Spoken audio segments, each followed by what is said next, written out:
Good evening, friends. Hope all of you are hale and hearty. So, today I am back with a book. I want to recite a few verses from this book. For Better or Worse, Passion, Profundity and Politics by Ramendra Kumar, Ampat Koshi, and me. It was published by Authors Press this year in March. And let me tell you that this was on the top 10 in hot new releases the very second day of its publication. It was launched in Delhi on 18th March, but alas, I couldn't be present there as I was unwell. Thanks for all the love you have showered on the book, friends. So, these are the three poems that I'm going to recite from the book. The first one is by Ramendra Kumar, our rock star, and this poem is The Silent Pandemic. The Silent Pandemic.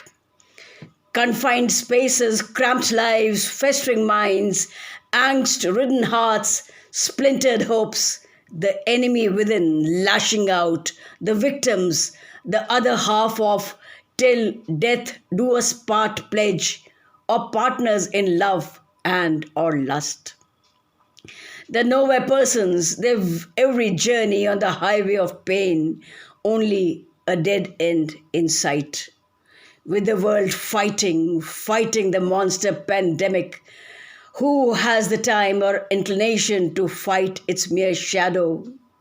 The shadow was always there, possibly its silhouette less defined, in houses and homes, in chawls and villas, in slums and mansions, in villages and cities, the silent pandemic, etching its indelible presence on bodies, souls, and psyches.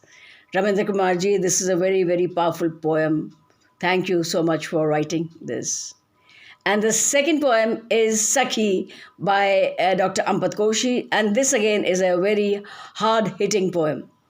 Sakhi, I no longer know who is the guilty one, me or the others, or what is good. And maybe I never did.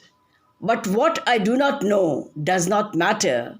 What matters is what I do, and that is this: to continue living in the face of all odds, and laugh in the face of life that offers no rewards except the ones you give yourself.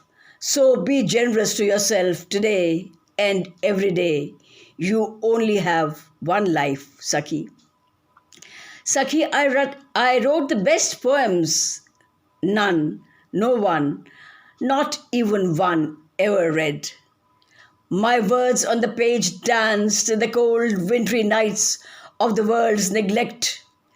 I never got disheartened.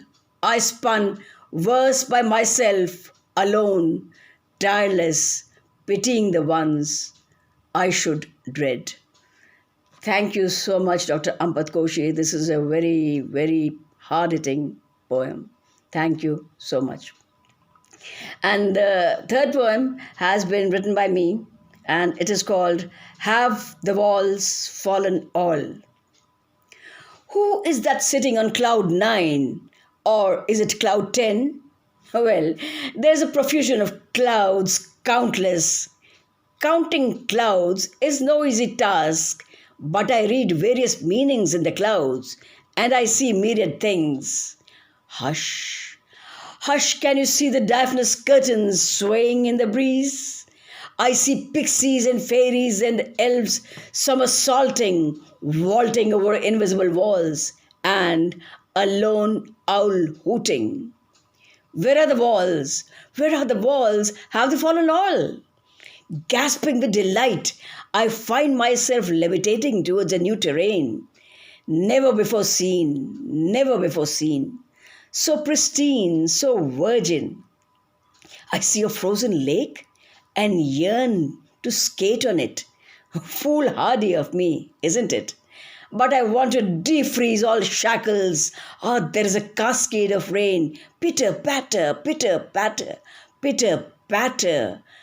Bit by bit by bit, it drenches me. The birds break into chatter. Chirp, chirp, Chirp, chirp. Nothing else matters. Nothing else matters. Hey, is that a unicorn? Or has my imagination gone into overdrive?